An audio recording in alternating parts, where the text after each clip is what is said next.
Welcome to Whispers in the Rain. Tonight, as the rain falls gently outside, let your mind drift away. You're safe here, warm, but the stories you'll hear are not so comforting. They're real, unsettling, whispered from the shadows. Close your eyes, take a deep breath, and listen as the darkness begins to speak. A couple of months ago, my friend's cousin, a single mother, bought a new cell phone. After a long day of work, she came home, placed her phone on the counter, and went watched a TV. Her son came to her and asked if he could play with her new phone. She told him not to call anyone or mess with text messages, and he agreed. At around 11:20, she was drowsy, so she decided to tuck her son in and go to bed. She walked to his room and saw that he wasn't there. She then ran over to her room to find him sleeping on her bed with the phone in his hand. Relieved, she picked her phone back up from his hand to inspect it. Browsing through it, she noticed only minor changes such as a new background, banner, etc., but then she opened up her saved pictures. She began deleting the pictures he had taken, until only one new picture remained. When she first saw it, she was in disbelief. It was her son sleeping on her bed, but the picture was taken by someone else above him, and it showed the left half of an elderly woman's face. The satellite image. A friend of mine showed me how to use Google Maps. I'm sure you've seen it. It lets you use satellite images to look at locations all over the world. A few years ago, I was in a car accident. Since then, I really don't leave the house that often. It's difficult, and the idea of seeing a car drive by me makes me feel lightheaded. I was fascinated by the fact that I could see all over the world, almost like being there. I could virtually walk down the streets, and it almost felt like I was really there. I became instantly hooked. It gave me a real eye on the world. I could go to almost any major city, and I did. I'd seen streets in China, Japan, Germany, and England. So many places. I'd even gone to tourist attractions like the Great Barrier Reef and Dracula's Castle. My favorite was to go to random places in major cities and see how many people and animals I could find. The faces of the people were always blurred to protect their privacy, but it was still enjoyable to see them out there, enjoying their life, walking like it was no big deal. She must have good taste, I laughed. I zoomed in closer and noticed the gray bag she carried on a gray and purple shoulder strap. She was walking in a relaxed manner, one hand trailing the wall beside her. I bet if I could have seen her face, I would see that she was smiling. I began to feel a little sad. I let my hands fall onto the arms of my wheelchair and looked at her for a minute more. I wished that I could be there, walking so carefree with her. That wouldn't happen though, until I died. I was stuck in this chair. Ici Ged and zoomed out of Tokyo. Enough of this for tonight. I turned off the computer and went to bed. I got up early and decided to look around Paris. Paris was always fun. I liked the look of the city, with all of the old, beautiful buildings and so many people to watch. I randomly zoomed to an area and saw a street, lined with old brick buildings, a few small shops, and an old tan brick church. Ahead was an intersection, and dozens of people walked by. A balding businessman walked quickly past, looking back at an old woman, hair covered with a scarf, carrying a large purse. A curvy woman in black pants that were too tight stared into a store window, and two women led a group of small children around a corner. I spun the view around a few more times, and then saw something peculiar. Sitting on the bench at the bus stop were two people. One of them was a young woman with her feet stuck in front of her in a relaxed manner. She was wearing a pair of red sneakers, like my own. I was startled for a moment, as I noticed the black pants, white t-shirt, and black hooded jacket. Her dark brown hair was tied loosely behind her head. A gray bag sat on the bench beside her, the shoulder strap hooked over her shoulder. This is crazy, I thought. It can't possibly be the same woman. This is a different country, different continent even. How could it be her? This was stupid. It wasn't as if these were live photographs. They were taken ahead of time and then stored. It's not like she was in two places at once. She could just be a traveler. Besides, without seeing her face, it was impossible to tell it was the same person. Brown hair was probably the most common hair color in the world. Those red sneakers were something I purchased online. I'm sure a million other people did too. I shook my head and went to fix some lunch. When I got back online, I decided to look at Berlin. I picked a random street, as usual. It looked pretty empty. There were brick buildings lining the streets, looking more like factories than anything else. There were also empty lots, full of long grass and piled gravel. There wasn't much to see at all, really. There was a line of motorbikes and a car with 2 German flags sticking up from it. After more searching, I found one kid. He looked like he was dressed for school, a jacket thrown over his bag. He was intently looking at some kind of mobile device. I was disappointed. I started to leave, but then I caught something out of the corner of my eye. I turned the view, and there they were. Those damned red sneakers. She was standing on a street corner, next to some kind of signpost. She had a hand on the post, looking down the street, as if waiting to cross the street. I stared, in shock. How could she be there too? Even if she was traveling, there's no way I would find her every time. Even finding her in Paris would have been one heck of a coincidence. But this was crazy. Was this some kind of joke? Had Google decided to play a prank on its users that used their product so much? It would have been a great joke. I did a quick search, looking for a note about a woman that shows up like Waldo. There was no sign. I looked through articles on strange things you can see on Google Maps, but none of them mentioned the woman that travels the world with you. This was crazy. Had my self-imposed isolation driven me mad? Had I become so lonely that I created a hallucination for myself? Leaving the Berlin image on my screen, I sent a text message to a friend, asking him to look at the locations. I asked him if he saw the same woman. Then I waited, hands sweating, heart thumping in my chest. I jumped when my phone beeped with a return text message, 10 minutes later. The text read, "I see the lady you're talking about in Berlin. I didn't see her in Paris or Tokyo. Is this some kind of game, or what?" Are you okay? I didn't respond, instead returning to the locations in Tokyo and Paris. There she was. She was there, but it was different. She no longer sat on the bus stop bench, in Paris. She was standing in front of it, looking for something in her bag. In Tokyo, she was blocks away, squatting down to pet that calico cat. I shivered. Who was she? What was happening? I switched the map to Brussels. It was another city street. It was lined with old-looking buildings, with shops on the ground level, and what I guessed was apartments above. I quickly scanned the streets. They were empty, other than a stocky woman in a bright blue sweater. I did a second sweep. She wasn't there. I sighed in relief. I couldn't believe I was getting so worked up about this. It was nothing but a coincidence. I stopped, my eyes frozen on the screen. There was a building at the point of a fork in the road, white with a black ironwork framed balcony jutting from the second floor. I hadn't seen her, as I had been looking at the sidewalks. There she stood, standing on the balcony, her head tilted in the direction of the camera, almost like she was coyly looking toward me.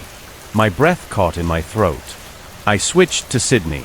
She was leaning against the wall, inside the doorway of a bright blue Carrick's pharmacy building. London showed her getting ready to step onto a red double-decker bus, her head turned to look over her shoulder. She was everywhere I looked. She stood on a brick sidewalk on a bridge in Venice. She walked across a yellow-barred crosswalk in Zurich, and in Hong Kong, and she stood between a Wing Lung Bank and a McDonald's adjusting the strap on her bag. In each picture, she came closer and closer to looking directly at me with her blurred-out face. My heart felt like a terrified bird, slamming around inside my chest. I couldn't catch my breath. I wasn't sure what to do. I couldn't call the police. Should I send screenshots to Google? I clenched my fists tightly and closed my eyes. Who was she? Was she following me? Was I following her? I wish I could see the expression on her face, know what she saw when she looked back at me. I wanted to get out of the chair and run. Why is it that the only thing that made me feel free again was the thing that made me feel even more trapped? I had to know. I typed in the name of my town and zoomed into a random street. It was a couple of miles from my house. The gates to the city park were shown in the clarity of daylight, despite it being night here. There she was. There she was. She was only a few miles from my house, standing under the ironwork arch that stated the name of the park. She looked directly at the camera, directly at me. I felt like I might throw up. She was near me, and she was watching me. She was coming for me. What did she want? I typed in the name of the apartment complex where I live. I could see the outside of the building. The parking lot was full of cars, and there were a few blurred-out children on the playground. I searched everywhere for her. She wasn't in the parking lot or on the sidewalks, not hiding between the buildings or standing in the playground. I even scanned each of the cars, behind the bushes, and each of the blurred windows. She wasn't there. I curled tightly around myself and lay my head down on the desk. This place was safe. I didn't leave the apartment anyway. I would never use Google Maps again. I would never see her again. The princess. How did the princess take control of our message board, if only for a few seconds? It didn't make any sense. Our message board wasn't a video game. Our message board pulled all its information from the internet. The princess was already inhabiting a game at the same time. All the rules we thought we knew, all the things we thought kept us safe had failed us. Could she have done this at any time? Could she do it again? Were there any real limits to what she was capable of? We looked through all the data we'd collected. We tried to find some common thread we'd been missing. There must have been some way we could have known. There had to be more answers than what we were seeing. And there were. We finally realized the truth. It was so obvious. The princess had been in our message board the whole time. She was on every page. She was on every forum list. She'd been staring at us, watching us for years, and we never even saw it. She was the banner at the top of the forum. She was every screenshot we'd posted, every video we'd uploaded, and every piece of fan art we'd drawn. Every image of her is her. Every image of her, when observed, gives her power. She's not a ghost. She's not a computer virus. She's an idea. Living fiction. She lives off our observation and thoughts of her. When we all watched that stream, banded together, and gave her all of our attention all at once, we made her more powerful than she'd ever been before. We made her strong enough to manifest through the images we'd posted on our message board and speak directly to us. We took down all the images. From what we speculate, it's enough to simply never look at them again, but we deleted them all just to be certain. However, it may already be too late for us. I've been losing contact with other members of the society. I can't tell if something's happened to them or if they've simply gone into hiding, but at this point only a fool wouldn't consider the worst-case scenario. I'm not completely heartless.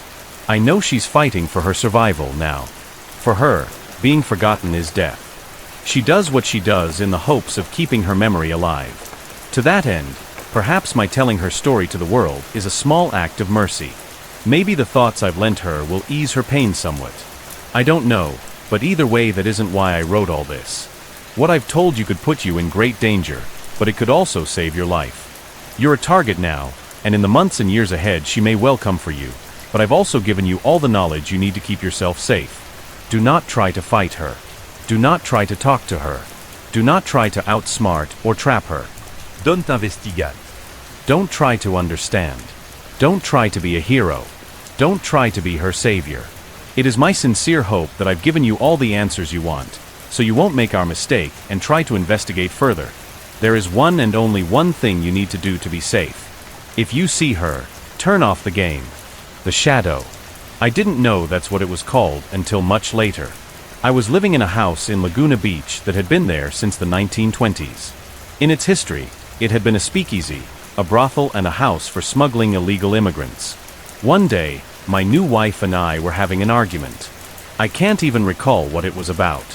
She walked down the block to get a cup of coffee and cool off, and I was alone in the house. The way the place was built was incredibly haphazard. There was a bedroom and living room on one side, then a bathroom with 2 entrances. On the other side of the bathroom was a hallway that had windows in one side and 2 bedrooms on the other. From my bedroom, I could look across the hall into the bathroom, then through the bathroom and down the other hall. I was standing at my dresser, and I just noticed movement out the corner of my eye, and looked down there. There was, and honest to God, this gives me goosebumps just typing it, 17 years later, a black figure. It was maybe 3 feet tall, and it was only vaguely humanoid. It looked like black scribbles, like someone had scribbled a human shape, but the scribbles moved, like electricity arcing. That's the best way to describe it. There was no sound that I could remember. I distinctly remember when I saw it I wasn't afraid, just like, WTF? Then it noticed me looking at it. I can't say it turned around, it just focused on me, I guess. Then I was scared. I didn't move, didn't scream, nothing, I was just frozen, because it just fucking came at me. It rushed down the hall towards me. I have no idea what it intended, but as soon as it entered the bathroom, The door closest to me just slammed shut on it. I screamed. Yelled for my wife. She wasn't home. I went the fuck outside, into the daylight, and didn't go back in until she got home about 10 minutes later. I don't believe in ghosts. I don't believe I saw something supernatural, but I know I saw something. I don't know what it was. The crib shadow. I was babysitting my niece once while I was staying at my brother's place, and they had the baby camera set up so I could see her on the little TV it came with. I was studying and started dozing off when I heard some whispering and realized it was coming from the monitor. I initially thought it was some feedback or something, but when I looked at the TV, there was a dark shadow near my niece's crib. I have never been more terrified in my life, but the shadow was clearly there where it had not been before. I ran to my niece's room and looked around and saw nothing, but I took her the hell out of there. I went back to the TV, and the shadow was clearly gone. I told my brother what happened, and he pulled me aside and told me not to mention it to my sister-in-law because she'll freak out, but that he had seen that same thing several times now, with the same whispering. They stayed in that house for about 4 more years, and when my niece was just learning to talk, she would tell her mom about her special friend. To this day, it scares the shit out of me. When they moved out, my brother told me my niece had become inconsolably sad because she would miss her friend. Her mom would tell her she could bring him along, but all she would say was that he couldn't leave the house. We have never to this day told her about that damn shadow, and she apparently never saw it. The grand fater. My grandfather told me this story about how one time he was sitting in a chair in front of the house, when he heard his wife repeatedly calling him from inside the house. The thing is, my grandmother passed away a few years before that. But he told me that the voice was so pressing that he actually got up to look inside the house. And as soon as he got inside, he heard a loud crash behind him, and turned around to see that the chair he has been sitting in moments ago had been crushed by the cast iron gutter that fell on it. If he hadn't come inside the house, he would have probably been seriously injured. I don't know if it's paranormal or not, but every time I think about it, it sends chills down my spine. The whispers. This is a story I do not often tell. I promise sincerely that this has scarred me for life, and although I have looked into psychological explanations for what I heard and natural explanations for what occurred, they remain unsatisfactory. When I was a child, I was scared of the dark. I swore to my mother I heard voices in it. They were not evil, but they were not familiar, and so they scared me. It was not uncommon in the middle of the night for me to wake up and hear whispers, as I would call them when asking my mom. She figured they were just bumps in the night, and typical kids' nightmare material. I tried often to explain to her that it was more than that they sounded different from one another the way people's voices do. On some nights I would get so scared from these whispers that I would sleep in my mom's bed with her. It was an added bonus that the bathroom was directly outside of her bedroom door for my late-night tinkles. I should add at this point that when walking out into the hall to go to the bathroom, you look directly down the stairs that would lead you into my living room on the first floor, as my mom's bedroom was on the second floor. On one such night, around Christmas, I awoke and felt the need to relieve myself. I walked out from the door and distinctly heard the phrase "look." And to my astonishment, a red light, almost like a spotlight, was cast upon the wall at the very bottom of the stairs. The light had no other source, it was by itself, and I was transfixed by it. Being a little kid, and it only being a few days from Christmas, I knew what this light was. It was Santa. How else could he get into my house to know I was being a good boy? I was so excited I began walking down the stairs to greet him, picking up my pace after the second step as it began to creep off the wall and fade into the darkness in my living room. That's when I heard him. A very strong, masculine voice. Different from the first. Not at all like my father's. Not to say he isn't masculine, it was just distinctly different. It said, "Stop. Right now. Go back up those stairs." I listened, turned around, and what happened next I am not sure I would believe if someone had told me this same story. After reaching the top of the stairs, I heard a very loud crash that sent me running back to my mother's bed, where I jumped straight onto the covers and stayed there the whole night. When we awoke the next morning, the poinsettia lights, little Christmas flower lights that glowed red, my mother had put on the railing down the stairs were pulled straight down to the bottom of the stairs, some broken from what seemed like a forceful tear, laying in a single pile. The dry sink in my living room had fallen from the wall. My mother could not explain it. My father was worried we had been the victims of a home invasion. My sister was crying. There was nothing missing, nobody had broken in, there did not seem to be any reason this had happened. And then I saw it, and I kept quiet about it because I was so afraid that I could not force words out of my mouth. There, on the edge of the wooden dry sink which had been facing up, were 3 indentations where the finish on the wood had been worn, almost as if in a forceful grip. Something down there had grabbed it and threw it down. That was what the bang was. I was mortified. After that day, I never heard a single voice again. I do not like to imagine what was waiting downstairs for me that night, if it was anything at all, but I can tell you that the reality was that something had physically acted upon 2 things in my house near the bottom of that stairwell. After this, I had never heard another whisper again. Which is sad, because in some ways I would have liked to thank the man, masculine energy, that had stopped me from going down those stairs. This happened when I was 7. I am 20 years old now, and because of this incident I am still afraid of the dark, especially shadowy stairwells. The following. My older sister has a ghost that's followed her around for years. I lived with her once for about 3 months, and so much weird stuff happened in that time. All my sister would say to me when I mentioned it was that her ghost didn't like me being there. Things like going to bed with everything locked up and switched off, and waking up in the morning with the back door open, lights on, and the kettle switched on. One night my sister and I were getting ready to go out, and I'd asked to borrow her liquid foundation. I used it and put it back where she kept her makeup. 10 minutes later she's asking me for it, and it was nowhere to be seen. She accused me of taking it and made me buy her a new one and refused to listen to my side of the story. About a year or so later, when she was packing to move to a new house, she found the makeup in a shoebox with some old letters. The shoebox was in a zipped-up suitcase that was underneath her bed.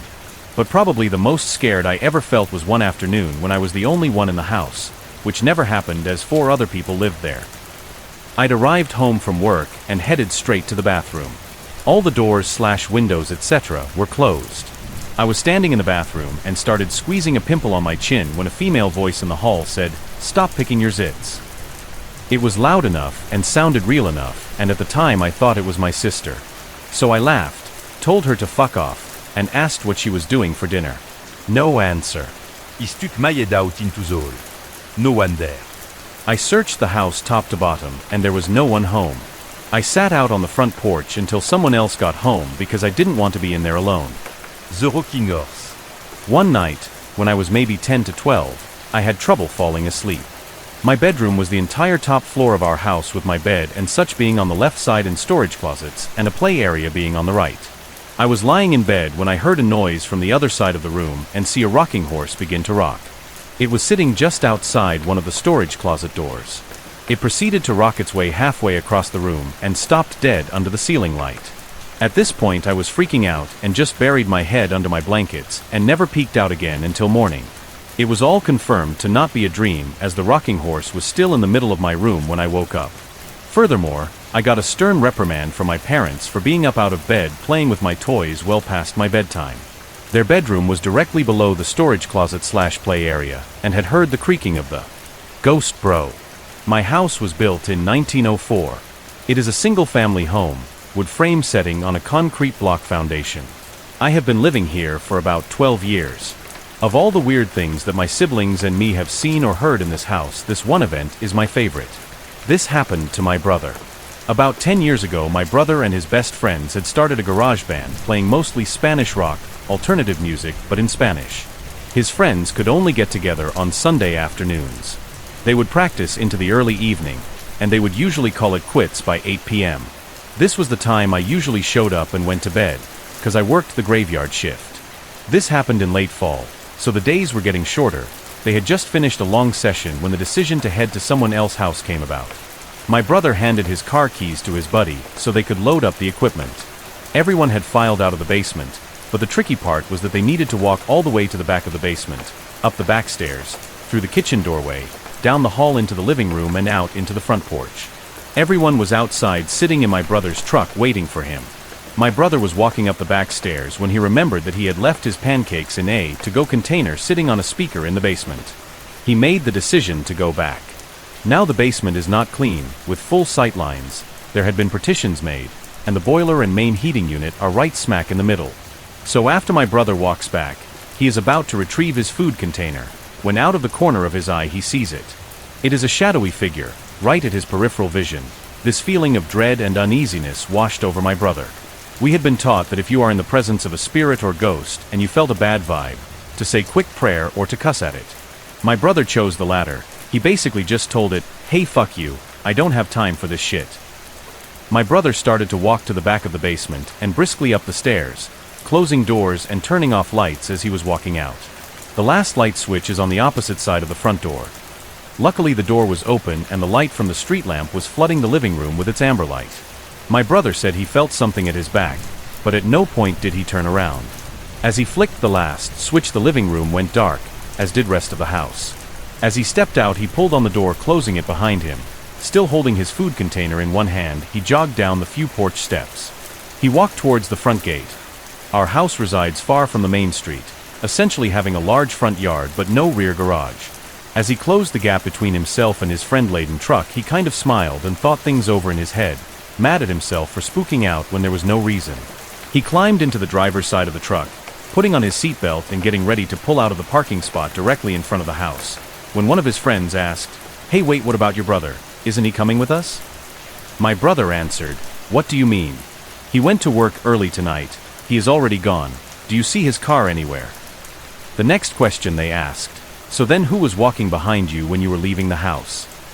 Just Doing Its Job by Jen Yurdi. This was a decade ago now, at a very difficult time in my life.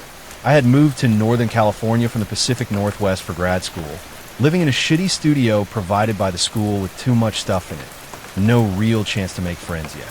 Unemployed for the first time in my adult life, living off what I could scrounge from odd jobs. I had acute PTSD that I believed at that time was going to kill me. I had been suicidal for years before this, and that made it worse. On the afternoon this happened, I was laying in my bed on my side, facing away from the wall with the one window above my head. California sunshine, sounds of campus outside. I was drifting in and out of a nap when the previously warm and brightly lit room went cool, silent, and dark. Weird, but maybe a lull in traffic, a cloud over the late afternoon sun. But soon, I felt more, then saw a black shadow behind me. Almost as soon as I sensed the being, I don't know what else to call it, I felt it try to enter me and felt the most pain I've ever experienced. This wasn't sexual at all. Instead, it felt like the black shadow was trying to float into my body. To possess it or just to satisfy its curiosity, I have no idea.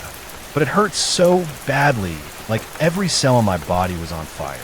I didn't dare turn around, I didn't think I could face what I'd see, and I didn't know anything else I could do to stop it because it felt imperative to stop it. My whole body was screaming. I could even feel my face form a scream, but nothing came out. The only thing I could think of to do was to just tighten every bone, muscle, tendon, cell in my body and try to force it out, or at least stop its progress. So that's what I did, and it kind of worked. At least, that pushing through feeling stopped for a second. It started up again, and I tightened even further, my body in so much pain from the intrusion that the tightening was almost a relief. And it stopped again. I became aware that I had a sense of a silent, emotional response from the being as I relaxed a bit, and it attempted to intrude once more, but more tentatively this time.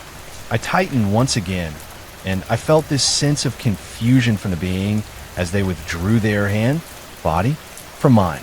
They were genuinely confused and somewhat concerned about why I was doing this, why I wasn't allowing them in. Something wasn't going according to what they had planned or expected. I saw a shadowy part of them pass over me out of the corner of my eye. They seemed to be moving over my body, checking it out. I could feel their presence above my skin and get a sense of the size of them. They were just this cloud of black, darker in some parts, but almost see-through in others. They tried one last time, just a tendril. But I knew what worked at this point and tightened again, and the being withdrew their tendril and disappeared. The room was suddenly light again. I could hear sound outside, just like before. But I still didn't dare move for quite some time after, terrified it would come back. It never did, but I still didn't sleep for weeks. I still struggled to lay down for a nap. What if it comes back? I don't know what it was or what it wanted. I spent many of those sleepless nights searching online, but got nowhere. It's honestly hard to get good results when you Google dark shadowy thing, try to enter me alien ghost, as it turns out.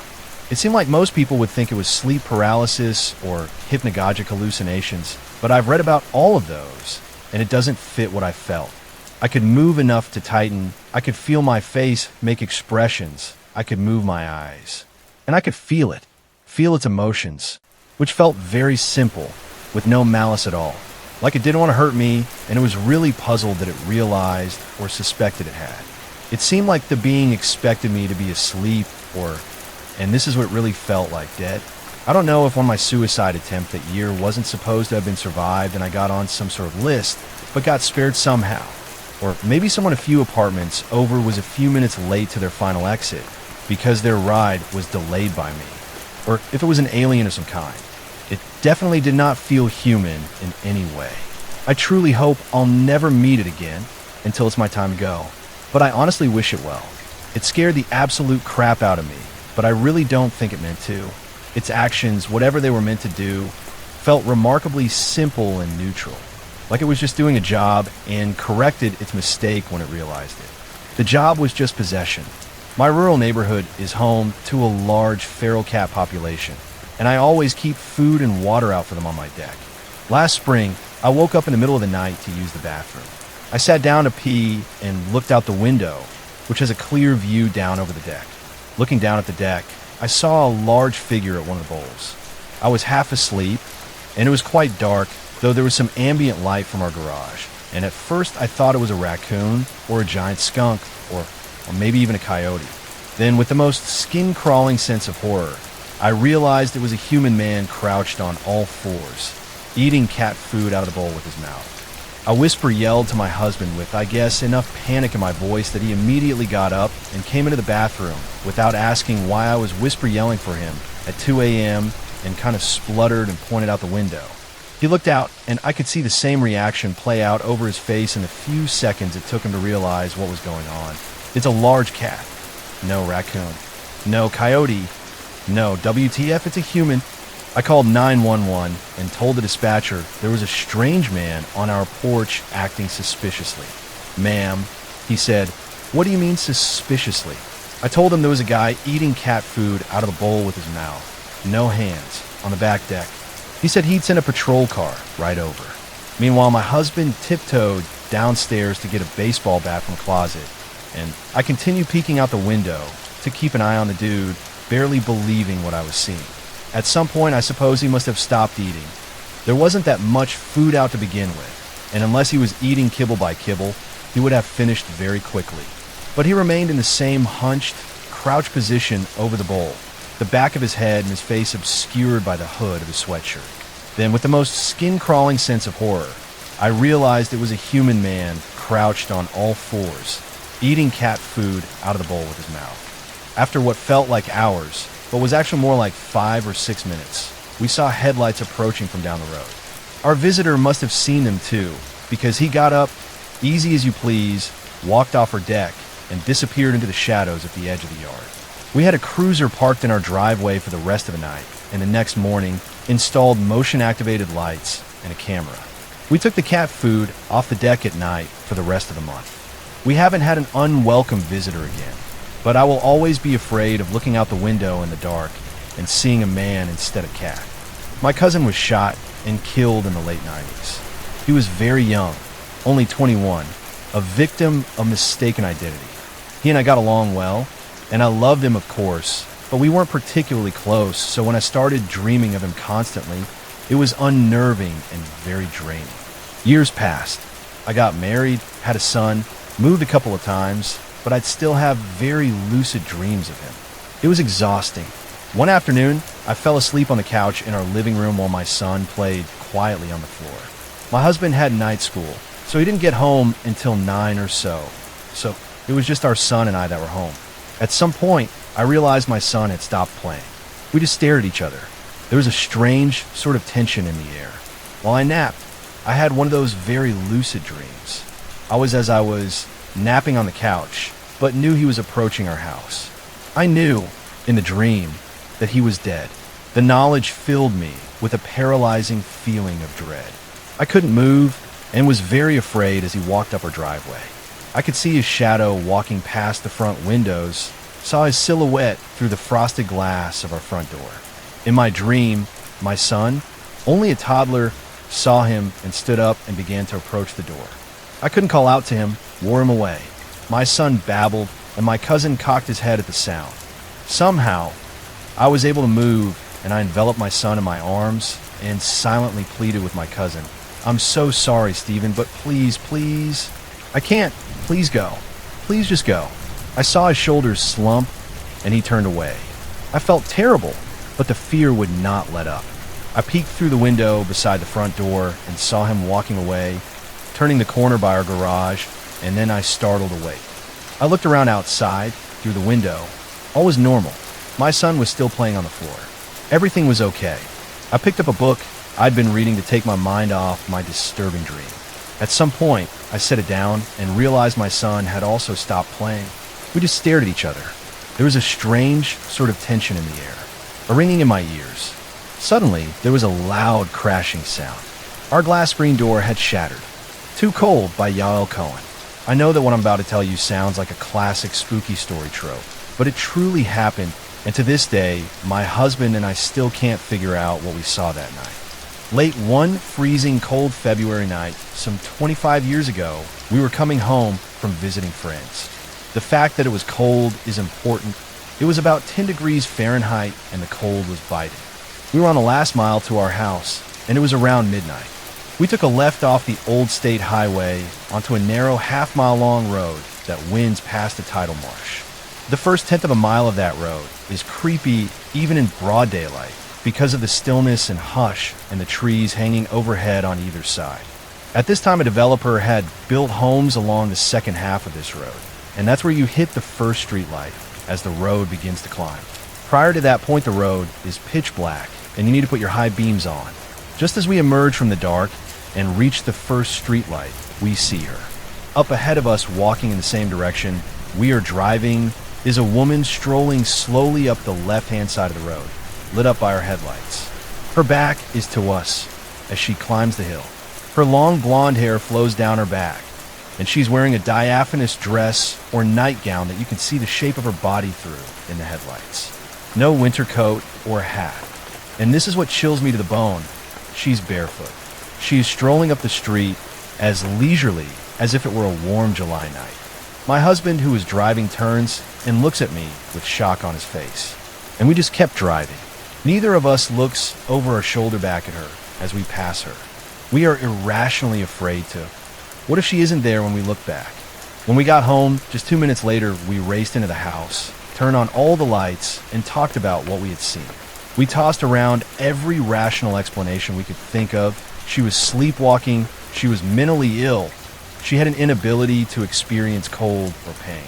But where had she come from? The direction she was walking from was either the Old State Highway or with the tidal marsh. We debated whether to call the police, but what would we have said? It would sound ridiculously implausible. A woman in a thin cotton gown walking barefoot on a freezing winter night? The next night, which was just as cold, out of curiosity, I conducted an experiment. I took off my shoes and socks and attempted to go for a leisurely stroll on our driveway. After just a few steps, I found that it wasn't humanly possible to. The Neighbor by a good band name. This story didn't exist even 3 days ago. I made a burner account specifically to talk about it, since it is still an ongoing investigation. I'm also going to use pseudonyms and keep this story more vague so that it remains anonymous. I just can't stop thinking about it. It's devouring me. I live in a large, wealthy metropolitan area in a newer built mid-rise condo. The majority of residents skew midlife or older and are uniformly white-collar professionals or retired. That is to say, this is a very nice building in a very nice neighborhood. Monday after work, I got off the elevator and was hit with a smell. I got to my condo and told my spouse Taylor that either somebody had overcooked Brussels sprouts or somebody had died. Taylor ran errands Tuesday and confirmed that it certainly doesn't smell right in the hallway, that's for sure. I don't know what a dead body smells like, and that seems terrifically unlikely, so we go on about our lives. There was a cold, rainy snap this past week, and the smell kind of comes and goes, but it felt like it would be a rude thing to complain about to management. We just ignored it and knew it'd go away like every other burnt meal somebody made. Saturday was sunny and warm. Taylor was doing minor work in our unit, so they're back and forth all morning between our unit and the courtyard on the lower floor. The first time they come back, they say, "That smell is back, and it's worse." We both half-jokingly muse about how it's a body. The second time they come back, I hear voices in the hallway when they open our door. Our building is usually very quiet, so I ask if someone is finally having a party. There's a group of neighbors going around to all the units in our hall to see where the smell is coming from. Somebody on the floor below tried to show a unit today, and the smell, when they opened their door, was so bad they couldn't go in. Do they think it's a body? Yeah, that's the consensus. The third time Taylor comes back, they confirm the unit has been identified and the owner contacted. Riley, an HOA board member, is fetching the set of spare keys for the unit, 3 doors down from ours, smack between us and the elevator. There are more people in the hallway. Then all hell breaks loose. Suddenly the smell is 10x worse and unbearable when Taylor opens our door to the hall. Everyone in the hall is now wearing N95s or covering their faces some other way. Taylor talks to Riley, who just went into the unit and saw enough to confirm the authorities need to be called before they got back out, and shut the door. Taylor asked if it was, in fact, a body. Riley confirms, visibly shaken. We've been smelling corpse odor all week. The body had been rotting there, right in our densely populated building. Every time someone opens that unit door, the smell floods out. Cops have showed up and are asking routine questions to the neighbors. We overhear them say the body was found in a bathtub, that CSI has been called, and they need to search the deceased car. The smell is so bad, I barely make it out of my unit before I run back and have a mild breakdown. Finally, we get out and evacuate the building for the day. I did not want to go back home, so after hours in the city, we return to sit in the courtyard with some neighbors and drink and talk.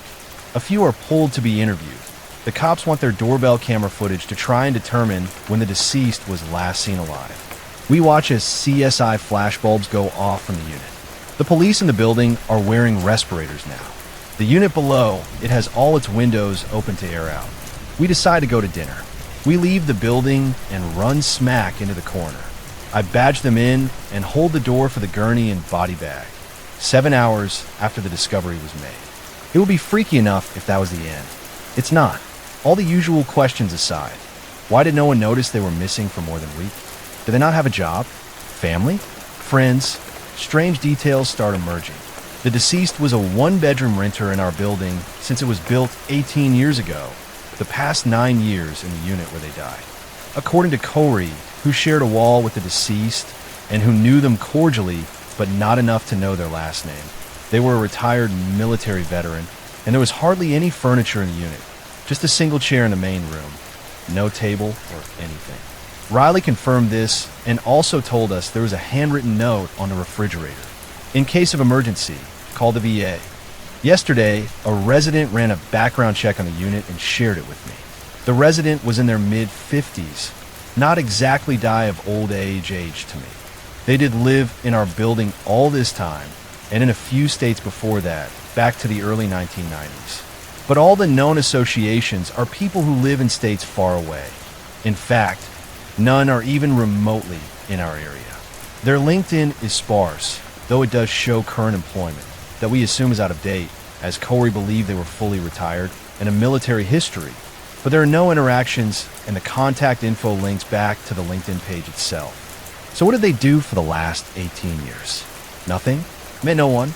They have no social media we can find. The police don't seem to be doing much better, given that they're coming around to us asking the same questions. What's more, our building is undergoing construction, and we currently have a fire marshal on duty 24/7, who periodically makes rounds on all the floors. In all my time here, we have never had 24/7 guards of any kind. And for them to be on duty when there's a death of unknown time and origin strikes me as odd. With more eyes on the place, you'd think they would have seen something. But I guess none of them ever saw him or noticed a smell. But then it got really freaky. On Sunday, a full-on trail of blood showed up leading from the main lobby into the elevator and onto our floor. It surely can't be from the corpse that left the day before. And again, the fire marshal who sits by the door seems to have missed whoever was bleeding all over the place coming in from outside. Emil complained to the board, and the board told them they don't know what to do about it except wait for the cleaning staff to do it on Monday. So Emil and Corey clean our floor lobby of the bodily fluids themselves. The police came back yesterday for more interviews. They called the VA to try and determine next of kin and medical history. The VA has no record of this person existing. Then last night, Monday, another trail of blood is found in the elevator and into our top floor lobby.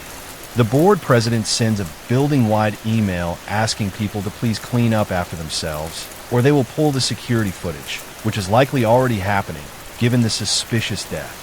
We are all frazzled and overwhelmed, and the last thing we need is someone free bleeding all over the place while an active investigation is happening. Emil and Corey, and I hope this is just a dog in heat and a lazy owner.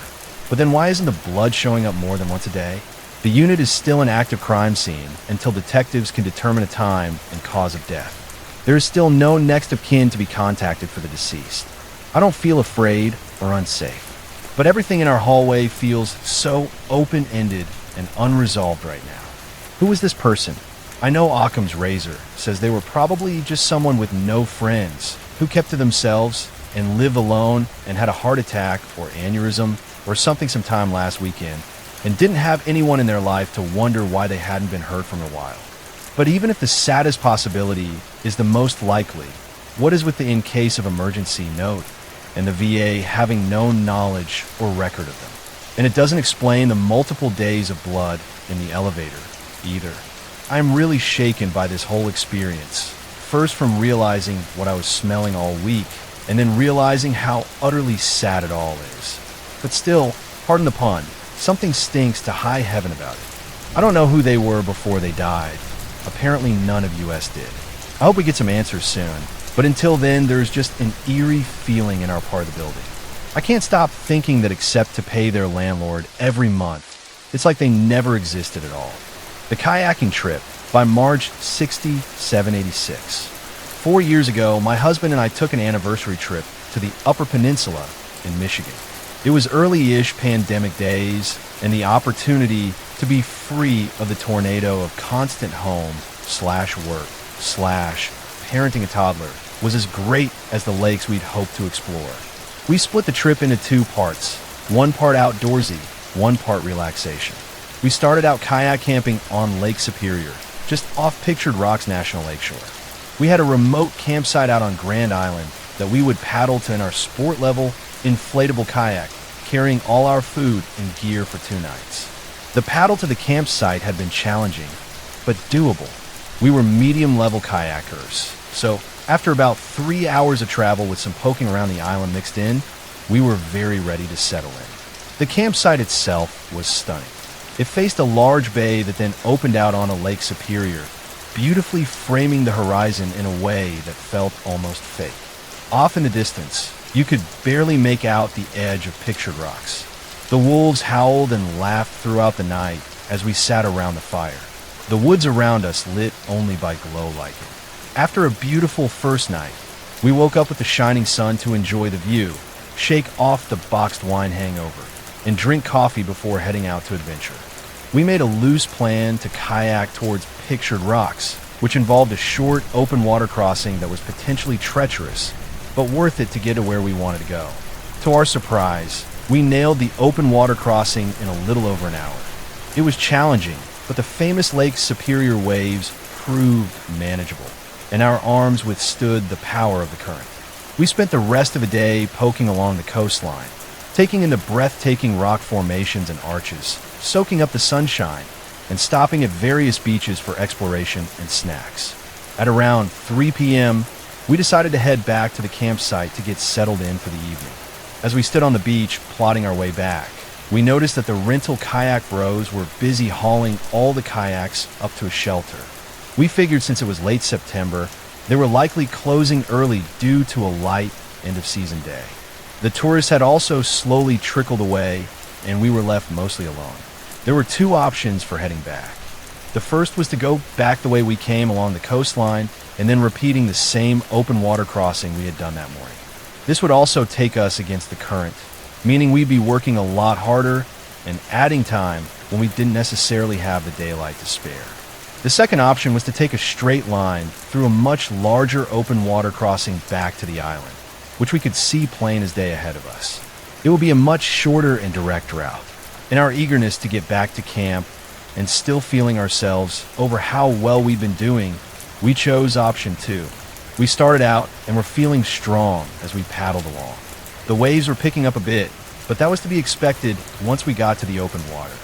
We took a quick break and finished up the last of our snacks, confident that we would be back to camp in an hour or two to refuel our bodies. We'd been at it for probably an hour and the weather was turning. The sun disappeared and the clouds began to spit rain. Or was that mist from the waves that were gradually splashing higher and higher around us? The wind had picked up to a steady clip right into our faces. The water was cold.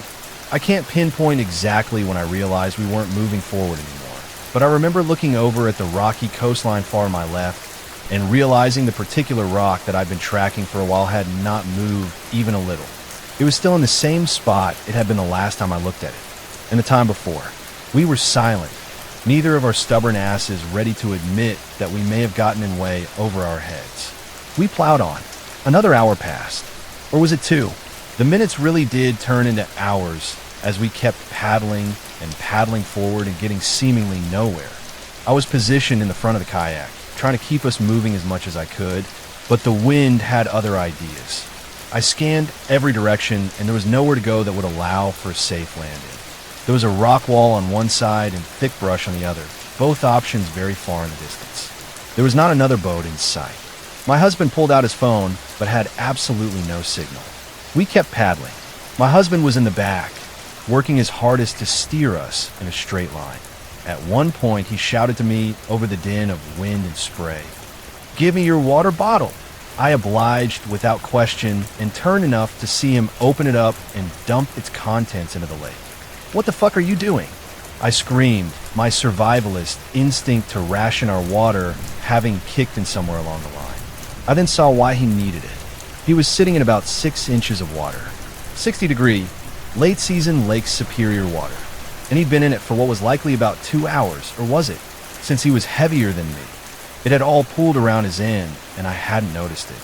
He started to use my empty water bottle to try and bail out the kayak, while simultaneously paddling to keep us in a straight line. Unsurprisingly, this did not work. He chose paddling over bailing out, and we continued on. Again, we fell silent as we bore down. We just kept paddling and paddling. The waves got higher and higher. White caps sprawling out in front of us like an obstacle course we had to win in order to get to safety. My arms were absolutely on fire, and my back ached from hunching forward. I didn't know how much more I could handle. Resting wasn't an option. Rest meant the wind pushed us back, undoing any forward progress we had worked so hard for. I thought about our son. I thought about our house. I thought about my parents. I thought about my job. It was getting darker by the minute, and the waves kept coming. We were amateurs to rough water, so every wave proved a teachable moment. I was now sitting in about 6 inches of water, which meant my husband was getting close to waist deep. My watch had died somewhere around hour 3, but I didn't dare ask for the time. Through either telepathy or just practice after 10 plus years of communicating with each other, we each silently decided our only option was forward. We just had to get into the bay that led to our campsite. The water and wind would be calmer there. So we kept going. We occasionally shouted words of encouragement to the other over the howl of the wind, but we were mostly quiet. I thought about how deep the water was. I thought about how stupid we were. I thought about the cozy Airbnb we had booked for the next leg of the trip. I thought about the kayak rental bros packing it in early since it was obvious to them the weather was going to turn. And then I looked up and the island was upon us. I wasn't sure when or how it got there. It was nighttime dark now, and I could see the silhouette of its tree line in the occasional low moonlight that poked through the clouds. We were entering the bay, and we each let out a tentative sigh of relief. When we finally pulled up onto the island, we both rolled out of the kayak and flopped onto the beach. We couldn't move. We finally figured out the time, and it was after 8 p.m. The whole thing had taken over 5 hours. We had made it, but it didn't feel like a victory. We had fucked with Mother Nature, and she had, almost won. It wasn't until this moment that we realized we were bordering hypothermic. Each of us were shaking uncontrollably and making little sense as we blabbered to each other and tried to address our many needs. We stripped naked, just right there in the open. We found blankets and mustered a little fire. We ate whatever we could get our hands on and drank water, then box wine. And we recapped what turned out to be the dumbest decision we had made in the 11 years we had been a duo. We spent the rest of the night figuring out how to get off the island in the morning. We both had kayak PTSD and had no desire to make the trip back any longer than it needed to be. In the end, we portaged the kayak and all our gear to a broken down dock on the opposite side of the island to shorten the return trip. When we finally got back to the car on the mainland, I cried. For days after, whenever I sat still, I could feel the waves of Lake Superior tossing me around. And with that phantom up and down, back and forth came that feeling of hopelessness. The feeling that I was powerless against the forces of nature. One does not mess with the big lake they call Gitche-Gumi. We celebrated our next anniversary at a nice hotel here at home. We have not been kayaking together since. The Mustang by Tootie Lou. My partner and I were watching a friend's old house and his dogs in upstate New York while he was out of the country for work. The house is old, early 1800s, and huge and beautiful, but a bit creepy, but we needed to get out of the city, so we jumped at the cushy gig. We rented a car, and we were headed up from the city. Our friend had left earlier that day, and the dogs were in the house. I've been driving most of the way, but my partner took over once I got sleepy. They're driving us on a dark, narrow mountain road in the Catskills. The road on the right side of us is a small ditch that quickly rises back up into the side of a mountain. The road on the left side of us is right on down the mountain. Pretty much a straight drop. Our turn is coming up. We're the only car on the road and have been for almost an hour. My partner puts the turn signal on, and we're turning, and then we suddenly hear this revving engine sound behind us, and this sports car, like a 90s Mustang or something, going probably 100 miles per hour, zooms up next to us and swerves to the left to overtake us and make the turn before we do. My partner jerks the wheel to the right at the last second and slammed on the brakes, and we veered off and managed to stop with one tire crooked into a ditch, inches from crashing into the side of the mountain on the right side. The other driver truly almost T-boned the driver's side of our car. We would have gone straight into the side of the mountain. While we're catching our breath, police lights and sirens screech up behind us and past us, chasing after the driver. We sat there in the car for a few minutes just staring and breathing, talking each other down from how close we'd been to a fatal accident. We had both felt the rush of wind speed coming off that car. What would have been the impact force of it hitting us? Hate cops, but we hoped the cop would catch them down the road because we'd never seen or felt someone driving that crazy. After we cooled down, we scooted back on the road, driving the last few miles towards our friend's house. And as we're going, a second cop car flies by, and then a third. We're thinking, holy shit, what is this? We're about a half mile from our friend's house when we see all three cop cars have pulled someone over. Great, they got him. But when we approached, we saw it was a giant pickup truck, not the Mustang that had nearly killed us. We slowed down and passed on the left. The driver of the truck looked really freaked out. We're staring at him because we're thinking, how could they mistake a truck for that Mustang? They got the wrong guy. There was a sound that at first I thought must be an alarm system, but once I fully woke up, I realized it was a howl, and it was coming from everywhere.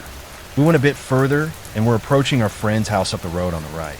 And I was looking up the directions our friend sent, pull halfway into the driveway, get up and open the gate, etc. So we slowed down to open the gate and turn into the driveway.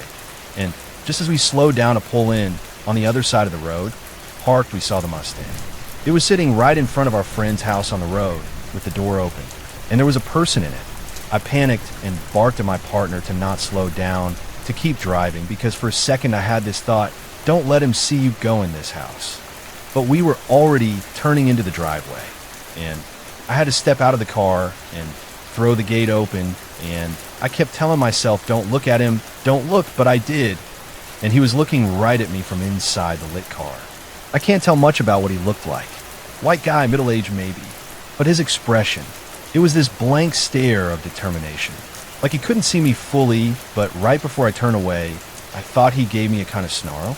I ran through the gate, closed it as soon as my partner drove through, and jumped back in the car. We sped up the driveway, jumped out of the car, fumbled the lockbox and the key open, and ran in the house, and started running around turning off lights, checking the doors, and closing all the curtains. His dogs are freaking out barking, but they're both little lap dogs, so it wasn't like they were going to protect us. We got all the lights off and each grabbed a dog and huddled by the front window, looking out the side of the curtain. The car was still there, the door still open. We could still see his shape sitting in the lit car across from the bottom of the driveway.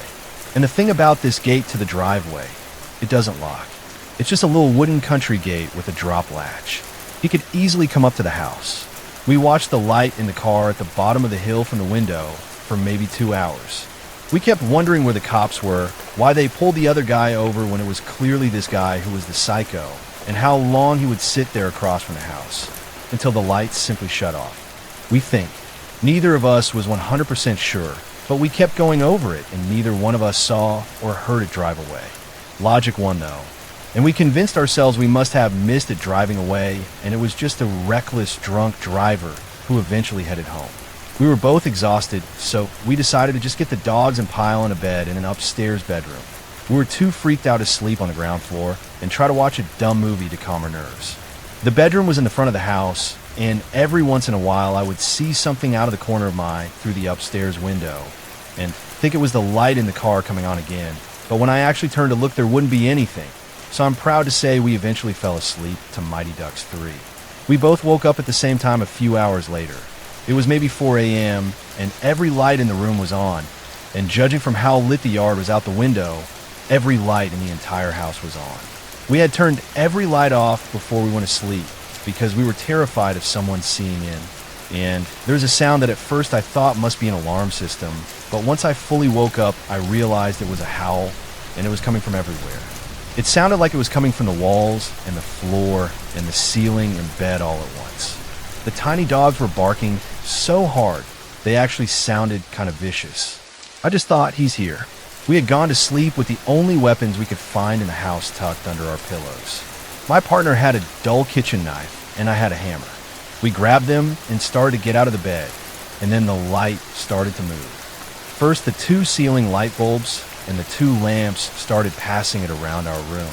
And it went in a circle for about 2 rounds, and then the noise stopped, and the room went completely black. We could see the light in the hallway getting brighter under the doorframe. The dogs got confused and stopped barking and slunk away from the door and went under the bed. Then the hallway light went out, and I could see through the window the reflections on the grass outside of other lights in the house flashing on and off, the porch light, the room next to and under us, and then all the lights cut off altogether. This is a house where the porch light is always on, and with emergency floodlights with a generator. This house can go off-grid if need be. This house has a full backup system, but there was nothing on. It was pitch black. Eventually, amid what the fuck-s and tears and bargaining about who was going to go check the house or flip the breaker switch in the basement, we came close to deciding us both then finally agreed it was neither. We fell asleep again. The next morning, when we woke up, everything was fine. The lights worked. The dogs seemed untraumatized. We were shaky as hell. But the sun was out, and it seemed like maybe we just had some great spiritual misunderstanding the night before. We wondered if it was collective hysteria from almost being in a wreck and being stressed for being in the city, and we felt dumb about our kitchen weapons. It was when we went into town to get coffee and groceries that we heard some people talking about a wreck. The night before, the guy in the Mustang had tried to pass the guy in the truck about 100 yards back down the road, where we saw the truck got pulled over. The Mustang guy had gotten too close to the edge and drove off the mountain and died. Were there 2 Mustangs? Or was it a similar looking car? Did we imagine it? We had another week and a half in that house, and we slept with all the lights on, the hammer, the dumb knife, and both dogs every single night. I still haven't told my friend. He's back in his house, and he loves it, and if someone told me that shit, I would move immediately.